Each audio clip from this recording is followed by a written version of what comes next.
Cek cek 165 165. Open your heart, open your mind. Salam jumpa dengan podcast Masalah dan Doa. Kami hadir untuk bisa memberikan dan berbagi tentang semua masalah di kehidupan, sosial, cinta, keluarga, karir, dan tentunya kami hadir membawa doa dan solusi. Ya, seperti biasa, saya didampingi oleh Kiai Irfan Sidni Wahab dan saya tentunya Ali Shehan ya dalam channel podcast Masalah dan Doa. Jadi gini, Kiai, ini saya mewakili keadaan di lapangan. Saat ini kan sedang banyak tekanan dan kesulitan di masalah finansial uang. Nah, yang terjadi ini di kalangan teman-teman kita, saudara kita itu datang. Jadi banyak silaturahmi, tapi dengan satu tujuan, pinjam uang alias utang. Jadi gitu Pak Kiai. Nah, keadaannya kita tuh punya beberapa keadaan. Contohnya pertama mungkin kita tidak bisa memberikan pinjaman karena kita sendiri juga lagi butuh. Cuman ada yang lebih sulit lagi nih keadaannya. Kita lagi memang punya tabungan lebih. Cuman yang kita mikir nih kalau kita utangin, nanti pas waktu nagihnya jadi kita yang lebih seperti yang berutang gini Pak Kiai. Nah, jadi saya ingin tanya nih Pak Kiai, eh, bagaimana sih menyikapi seseorang jika dimintai tolong berupa pinjaman utang? Itu yang pertama. Terus saya juga perlu masukan dari Pak Kiai, ada nggak ayat-ayat Al-Quran yang bisa menjadi jalan keluar keadaan ini? Sekaligus seperti biasa Pak Kiai, asma-asma jitu yang mendukung biar polusi ini bisa terjadi. Monggo Pak Baik, Kiai. makasih Ustaz Ali. Bismillahirrahmanirrahim.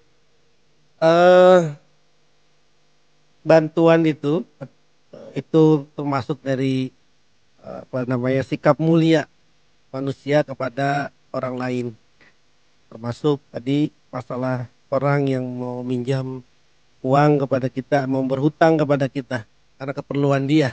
Nah, itu termasuk dari bagian dari ta'awanu 'alal birri wat taqwa, saling tolong menolong dalam kebaikan dan ketakwaan.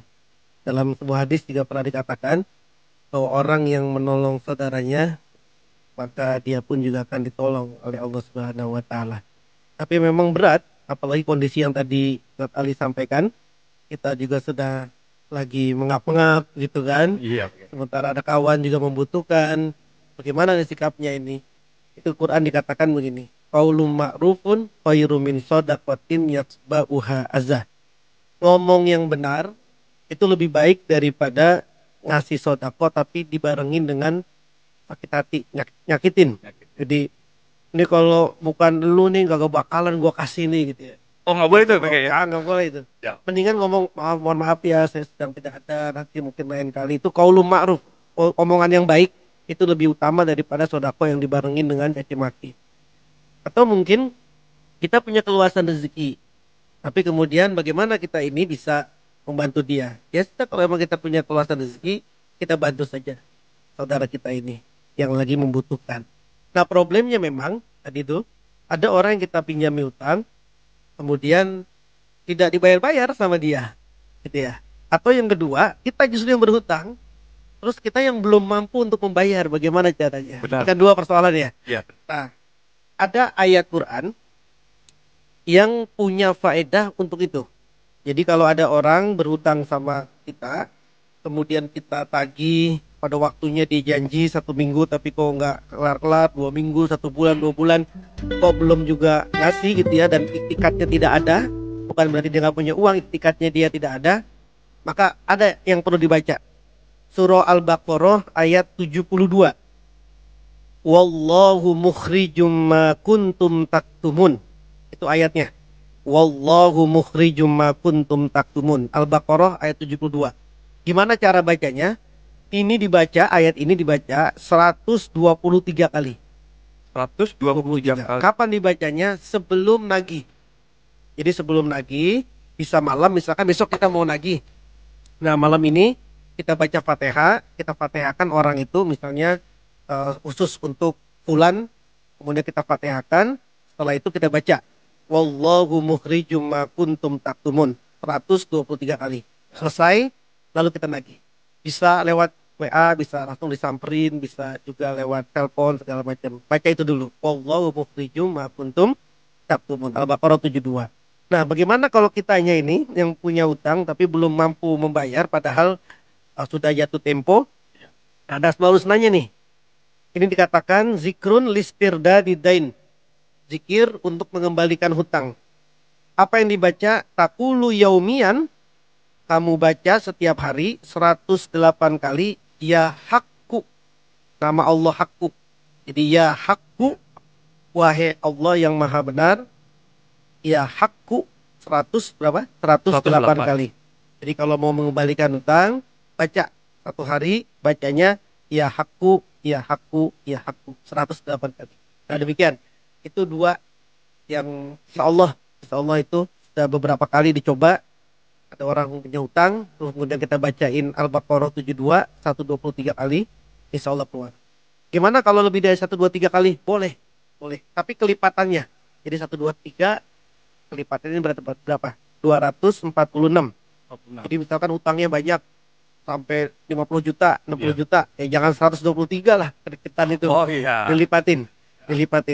Wallahu mukhrijum ma kuntum taktumun. Kalau kita yang punya hutang, biar bisa bayar, nah itu baca Asmaul Husna ya hakku 108 kali. Terus yang ya aku ini misalnya gini Bagi.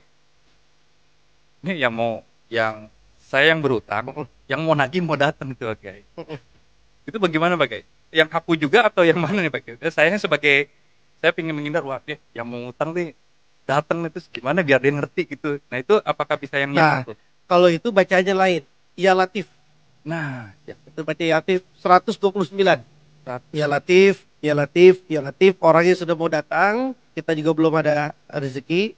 Terus sepertinya nggak enak nanti suasananya. Nah, baca Ya Latif. Wahai Allah, zat yang maha lembut. Agar dia dilembutkan hatinya oleh Allah. Ya Latif, Ya Latif, Ya Latif 120. Alhamdulillah. Amin. Ya, ini dia. Ini masalah dan solusi. Alhamdulillah dengan doa, dengan ayat Al-Quran. Masya Allah. Oke, saya sih cukup. Cuman bagi Anda semua yang merasa belum cukup atau mungkin ada hal yang mungkin belum terbahas, eh, bisa ikuti channel-channel dari Masalah dan Doa ini, atau bisa ke portal Falak Rohani di www.falakrohani.com, atau bisa WA ke WhatsApp di nomor 0811 88 9308. Insya Allah masalah dan doa bisa menjadi solusi untuk keadaan kita. Oke, terima kasih atas segala keadaannya, attentionnya, dan Oke, terima kasih. Sama-sama. Alhamdulillah, mudah-mudahan kita menjadi bagian apresiasi pelayan Allah buat semuanya. Amin. Oke, assalamualaikum warahmatullahi wabarakatuh. Waalaikumsalam warahmatullahi